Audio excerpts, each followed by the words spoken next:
I've been happily married for 5 years, living with my thoughtful husband. We've shared a close bond, though we haven't had children yet, an event we both eagerly anticipate. But life took an unexpected turn following a certain incident, and I find myself compelled to share this remarkable story. My husband is universally regarded as kind, a sentiment echoed not only by me but also by my parents who hold him in high esteem. My sister, a dedicated career woman, has always focused primarily on her work, but she and my husband got along well despite her usually reserved demeanor. Lately, his work responsibilities intensified dramatically. He began returning home late and even started working on his scheduled days off. His new role leading a team meant he was constantly glued to his cell phone, coordinating with his team members at all hours. Though some might have found his sudden change in routine suspicious, I saw it only as a commitment to his job and worried about the toll it was taking on his health. Amid these changes, my sister decided to relocate for a new job opportunity, which required her to furnish her new apartment. Intent on helping her, I planned to drive her to the furniture store on a Saturday. However, an unexpected call from my boss required my presence at work, leaving me in a bind. Fortunately, that Saturday was my husband's rare day off. Despite his recent busyness, he offered to help when he saw my predicament. It was slightly awkward for him to spend the day alone with my sister, but he agreed graciously and even asked to borrow my car since he was in the shop. Grateful for his kindness, I went to handle the emergency at work. It was the first time my husband and sister had spent time together without me. As I dealt with my duties, I couldn't help but wonder how they were managing on their own, hoping they were making the best of their unexpected day together and finding everything my sister needed for her new place. After resolving the issues at work, it was already dark when I finally got a chance to check my phone, planning to meet up with my husband and sister for dinner. However, I was caught off guard by a call from an unknown number. The voice on the other end asked if I was a family member of David.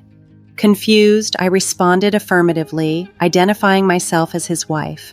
That's when the caller, a police officer, delivered the shocking news.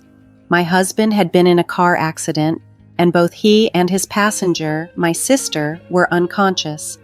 I barely remember what happened next, but I know I rushed to the hospital as fast as I could.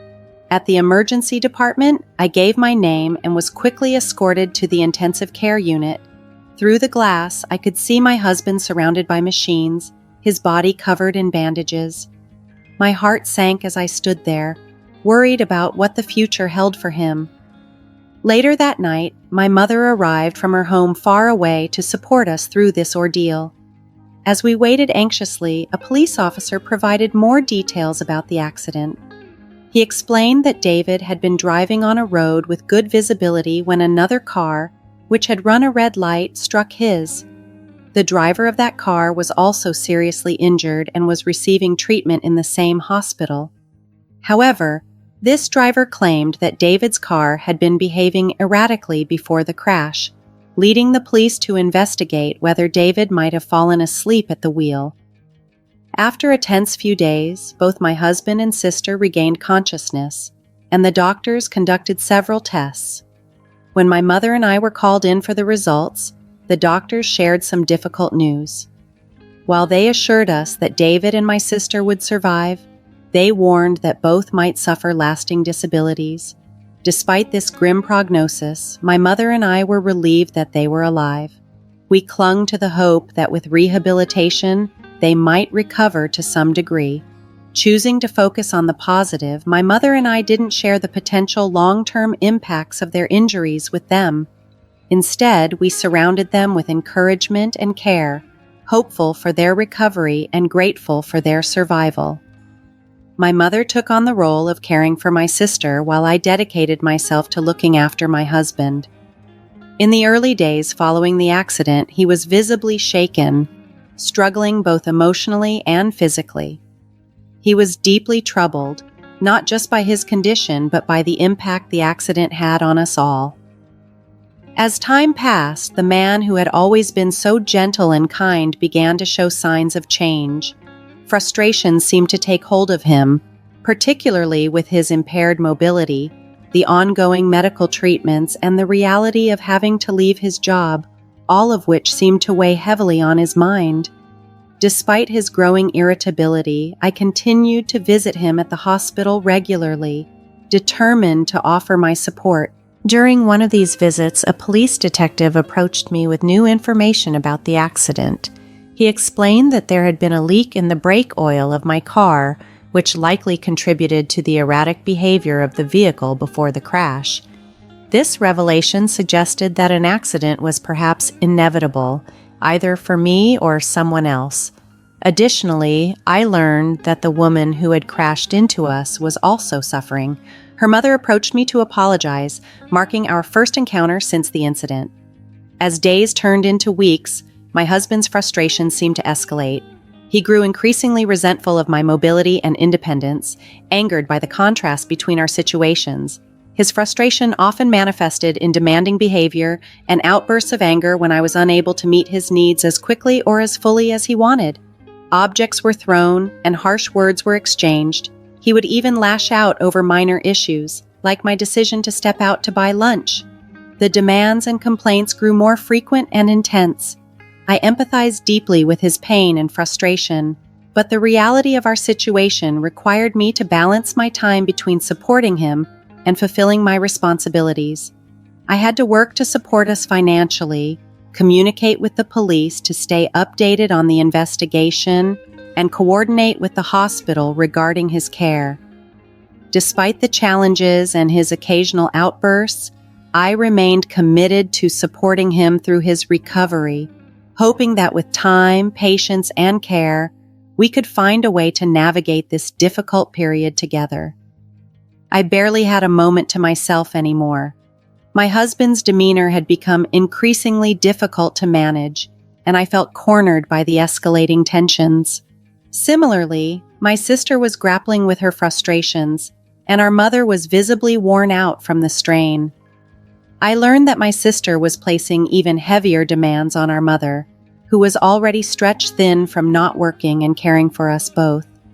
Whenever I was unable to visit the hospital, both my husband and sister became more despondent upon hearing from doctors that they might remain paralyzed despite ongoing rehabilitation efforts. To add to the stress, the issue of my car's brake oil leak came up. My sister confronted me accusingly, saying, "Hey, I heard your car was leaking oil. You were supposed to maintain it. Because of your negligence, I can't work or return to normal. Mom's stressed and your husband is just as affected. You're going to have to take care of us for the rest of your life." Her harsh words took me by surprise, and I called our mother, who confessed that my sister had been in this distressed mental state for quite some time. Despite the tension, my concern for my husband drove me to the hospital. When I didn't find him in his room, I eventually discovered him in the common room, quietly sitting with my sister. The visiting hours were nearing their end, and they were alone in the otherwise vacant space. It was there that my husband coldly remarked, "Hey, if you had just taken the car in for inspection, maybe none of this would have happened." His glare was piercing as he added, "Yeah, and now you're the reason your sister and I are in this mess. The insurance will handle some of it, but you'll be looking after us for the rest of your lives. Remember that." His words triggered a rush of emotions in me. Surprised and hurt, I responded, "Since when have you been so close to my sister? What do you mean by that?" He replied, "You don't come around often, and your mom even texted your sister to come by since we're both stuck here and can't walk. What's wrong with talking to your husband?" The entire situation was overwhelming, and it was clear that the stress and fear of our new reality were affecting everyone's emotions and actions in profound ways. Feeling increasingly isolated, I could sense that my husband and sister were aligning against me. With a hint of sarcasm, I tried to lighten the mood. "Right, you two haven't spent much time together before the accident, have you?" Ignoring my tone, my husband replied, "What are you talking about? We're talking about you taking care of us, you know that." My sister avoided my gaze, but nodded in agreement with him as if confirming their expectation of my lifelong support. I didn't expect a straightforward answer from them, but I continued to probe, hoping to make them understand my perspective. Switching topics, I casually mentioned, "I wonder how the person who hit your car is doing now." "How should I know?" my sister retorted defensively. "She hit us when the traffic light was red. It's just unbelievable." "That's right. You can't imagine how scary it was," my husband chimed in. "We need to make sure we get some compensation from her." And I was so close to getting a promotion, too. Their complaints continued, and I felt it was time to clarify some facts. There's something you both need to know. First off, I had my car inspected just before the accident. "Oh, did you? Then the dealer should be sued. There's no way they didn't know the brake oil was leaking," my sister quickly responded. "That's right," I agreed. "After the accident, the police contacted me. They wanted to examine the car to determine the cause of the accident, so they asked to check my drive recorder. But that old recorder doesn't record sound and doesn't start recording data right after the accident, so you can't get much out of it," my husband said dismissively. "That's where you're mistaken," I corrected him gently. "You didn't know that I had replaced the old drive recorder with a new one, did you?" My sister looked up in surprise. "What?" "I also installed an additional camera inside the car," I continued. Her face grew increasingly pale as I spoke. "You know, the new drive recorders can start recording with even a slight shake of the car. The police have already contacted me about the data they've seen," I revealed. My husband's expression turned to confusion, while my sister looked so pale that she nearly collapsed. Facing them squarely, I confronted her directly. "You were up to something, weren't you? What exactly did you do to the car?" My husband was panicking. "Why do you address my sister like that? You talk to her as if she were your girlfriend," he accused, his voice halting as he grappled with the implications of my statement. I reminded him, "I told you, a slight vibration would activate the recording, and it captured many intimate moments between you two." My words left him speechless, and the color drained from his face when I mentioned how the police had asked about the woman in the car with him. His affair with my sister was now painfully obvious. "You've been deceiving me all this time," I confronted them, the revelation hitting hard. My husband, cornered and desperate, began to shift the blame onto my sister. "Linda isn't the only one at fault here," he stammered. Just then, the mother of the woman who had crashed into my car entered the room. I had invited her, seeking some sort of resolution or understanding. "Don't you have anything to say to her?" I challenged my sister, who recoiled at the sight of the distraught woman entering. "Whoa, who's this?" my sister exclaimed, taken aback. "She's the mother of the woman who crashed into you," I explained, my voice steady despite the emotional turmoil. My husband fell silent, realizing who she was, as I continued. "And she's also the mother of Marilyn, the woman who was your victim." Hearing the name Marilyn, both my husband and sister turned completely pale, their panic tangible. "What is this? Do you know the woman who was driving the car?" my sister demanded, her voice trembling with shock and confusion. My husband, lost for words, looked utterly defeated. It was then I decided to lay everything out. She was having an affair with David. He had promised her a divorce but never followed through. When Marilyn falsely claimed she was pregnant to pressure him, David told her to get an abortion. After he cut off contact, devastated and seeking revenge, Marilyn targeted me, aiming to hurt me through you, I explained, connecting the dots of the malicious cycle spurred by deceit and betrayal. "So you were just in the wrong place at the wrong time," I concluded, the weight of the situation settling over us. "I can't believe something like this has upended our lives," my sister murmured, the magnitude of the betrayal dawning on her. "No matter how much you cry or scream now, it changes nothing," I said quietly. "This tragedy wasn't brought upon an innocent bystander. It was woven through a web of lies and vengeance that you both were part of." The room fell silent, the harsh truth echoing among us, leaving us to confront the painful consequences of their actions. I poured all my emotions into my words, making sure they understood the gravity of what had happened. You were carrying on an affair behind my back, and Linda, you tampered with the brake oil of my car, intending to hurt me. Yet, ironically, you ended up in the accident yourself. I am the true victim in this mess, I explained, the bitterness clear in my voice. I continued, revealing the depth of my disillusionment. I had considered not seeking a divorce if you had shown some remorse during your hospital stay and honestly explained everything. However, you never once seemed sorry. Instead, you treated me with contempt. Pausing for a moment to let that sink in, I then reminded them, do you remember how we jokingly filled out those divorce papers right after we got married? I never thought I'd actually use them, but today I filed them, so we are no longer married. This is goodbye.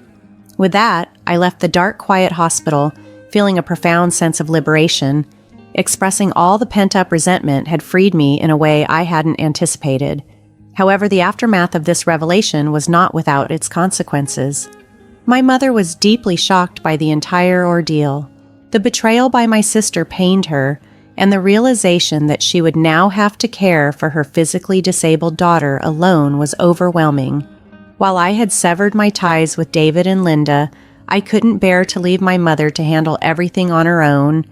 In an attempt to mitigate some of the burden, I approached the woman responsible for the accident. I facilitated the necessary apologies and discussions about compensation, ensuring that my sister, who was inadvertently involved, would be taken care of financially. This was the least I could do to ensure my mother wouldn't be overly burdened. 3 years have passed since that tumultuous time. My ex-husband and I are now divorced and I've moved on, but the scars of those revelations and the weight of those decisions linger, a constant reminder of the complexity of relationships and the unexpected turns life can take. Now I'm living on my own.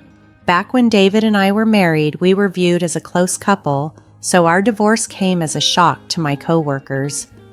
Afterward, I noticed an increase in attention from male colleagues, which I attributed to the phenomenon where divorced women might seem more approachable or intriguing to some men. Despite this, the lingering image of my ex-husband made the idea of dating unappealing to me. Instead of pursuing romantic relationships, I channeled my energies into advancing my career. I diligently studied for a certification exam and enrolled in an online business school that I could attend after work. During my marriage, I never envisioned myself pursuing such a path. I had never envied my sister, the career woman, and never thought I'd aspire to be one. Yet there I was, naturally gravitating toward this new goal. Life certainly has its twists. Since then, my ex-husband moved back to his parents' house, but it appears he has become a burden to his family. His relatives blame him for his poor behavior and the way he treated me, and I've heard he's not doing well mentally. He has been acting out violently, causing trouble for those around him. My sister also returned to her parents' home, but her mental state deteriorated further, and she continued to exhibit selfish behaviors. My mother, worn out from the ordeal, used my sister's savings and the accident compensation to place her in a care home. She consulted me before making this decision, and seeing no reason to object, I told her to do whatever she felt was necessary. Navigating through these changes, I've learned to adapt and focus on my personal growth, realizing that sometimes the most challenging situations lead to unexpected paths and new beginnings. At one point, I feared that I would end up caring for both of them for the rest of my life, a prospect that felt like servitude. However, that changed when I passed the certification exam I had been working towards. This achievement led to a transfer to a department where I could effectively utilize my new skills. During this period of professional growth, I grew close to the instructor who ran the online business school I attended. Soon, we began to plan a future together. Unlike my past relationship, this person isn't just kind to everyone. He shows a special kindness towards me. For instance, if I'm working late, he'll make it a point to come home early and prepare dinner for us. This thoughtful gesture means the world to me, and I've come to cherish these moments of simple happiness. Now, as I head home after a long day, I often find myself smiling at the thought of seeing him. I look up at the stars, grateful for the turn my life has taken, and feel eager to return to the warm home we've built together.